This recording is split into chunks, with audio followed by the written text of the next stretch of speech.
पिछले गुरुवार 26 अगस्त को कालिम्पोंग जिले के जलढका थाना अंतर्गत रॉकी आइलैंड इलाके में एक युवती पहाड़ी नदी मूर्ति में बह गई थी। उक्त युवती को तलाश करने के लिए शुक्रवार की सुबह 11:30 बजे के करीब पुलिस व एसएसबी बल के जवान मूर्ति नदी में युवती की तलाश कर रहे थे। इसी दौरान एक सिविक वॉलंटियर नदी के तेज बहाव के कारण बह गया। सिविक वॉलंटियर का नाम राजीव तामांग, उम्र 31 बताया गया। घटना के 3 दिन बीत जाने के बावजूद भी सिविक वॉलंटियर का कोई पता नहीं चल पा रहा था। हालांकि शुक्रवार को मेटली पुलिस ने लापता युवती ईसा राय 17 का शव मेटली ब्लॉक के किलकोट चाय बागान संलग्न मूर्ति नदी से बरामद किया था। लगातार 3 दिन तक तलाशी अभियान चलाने के बाद आज सोमवार को TRRT ने कुमानी पुल के निकट से राजीव तामांग का शव बरामद किया।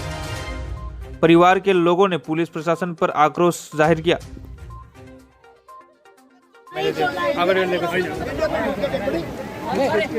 खाली टाउकोमा मात्रै चोट लागेको छ त। त्यो दिन भएको सिभिक पुलिस एसआई थियो, एसआई थियो, आउनु पर्छ हामीलाई। हामी त मान्दैन है, मान्दैन यो घटना भएको पुरा इन्भेस्टिगेसन कोही मान्दैन, हामी कोही मान्दैन। यो इन्भेस्टिगेसन यसको साथी किन डराउँछ खोज्छु पनि आएन, आज आउँदैछ। म महेश छेत्री है, राजीव तामाङको भाइ है। अस्ति 27 अगस्तको दिन चाहिँ दादा चाहिँ अब एकजना टुरिस्ट माथि के भन्छ सामसिङ रकी आइल्यान्डदेखि बगाएर मेरो दादालाई ड्युटीमा खोज्नु लगेको। भोलिपल्ट 27 तारिक चाहिँ मेरो दादा जानु भएको हो। ड्युटीमा जाँदाखेरि अचानक हामीलाई यस्तो खबर आयो कि he was slipped and ड्राउन्ड in the river भनेर आयो होइन। हामीलाई सायद 11:15 को घटना हो, तर हामीले खबर पाएको 3 बजी हो। 3 बजी खबर पाउँदा हामी त्यहाँ अत्तालेर आउँदा 4:30 भएको थियो। 4:30 मा हामीले कसरी खोज्नु, दादालाई भनेन, एक्ज्याक्ट लोकेसन दिँदैन, कहाँबाट स्लिप भएको हो, कहाँबाट कसरी भएको हामीलाई एक्ज्याक्ट लोकेसनै दिएन।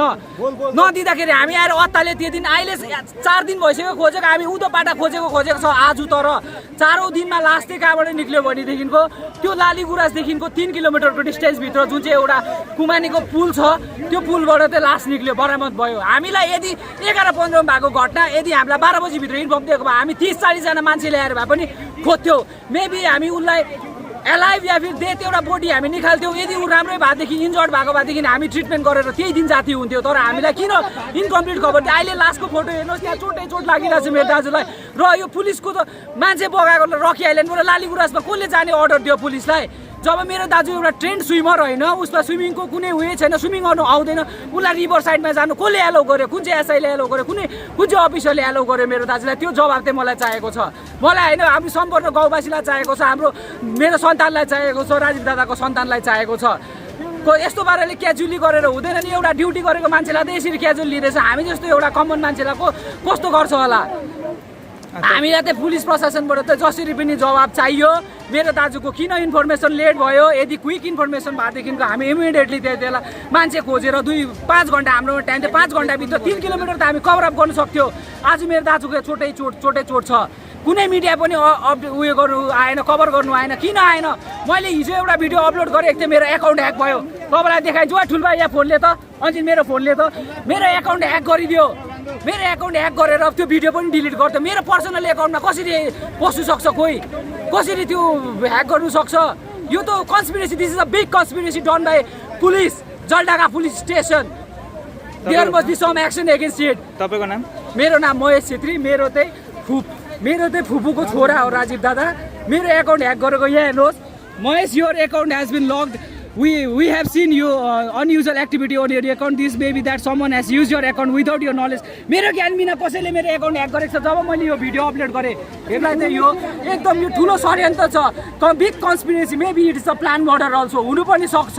म कुनै कन्फर्म दिँदिनँ, तर यसको खोज तलास चाहिँ माथिसम्म पुगेको हुनुपर्छ। यसो लास हेर्दाखेरि त मेरो दादा मर्डर भएको जस्तो छ होइन। त्यो दिन जो ड्युटीमा थियो सिभिक भलेन्टियर प्लस जो एसआई थियो, कमान्डिङ अफिसर जो थियो, ऊ पनि आएको हुनुपर्छ, टेबल टक गरेको हुनुपर्छ। उसलाई कसरी खोलामा जाने अर्डर दियो? हामीलाई क्लियरेन्स चाहियो। राजीव कुनै एक्सपर्ट स्विमर होइन, ट्रेन्ड स्विमर होइन, ट्रेनिङ लिएको पनि छैन। उसलाई कसरी खोलामा जाने एलो गर्यो? यसको जवाब त दिनु सक्नुपर्छ पुलिस प्रशासनले। त्यो पनि मान्छे बगाएको माथि रकी आइल्यान्डबाट तल लाली गुराँस 3 किलोमिटर तल कसरी त्यसलाई जानु दियो राजीवलाई खोलामा? राजीव पौडी खेल्नु नजान्ने मान्छे, ट्रेनिङ पनि पाएको छैन, खोलामा जानु कसले एलाउ गर्यो? त्यस्तो त पुलिसलाई पर्मिसन हुँदैन नि त। त्यो पर्मिसन चाहिँ हामीलाई लेखेको रूपमा देखाउनु पर्छ।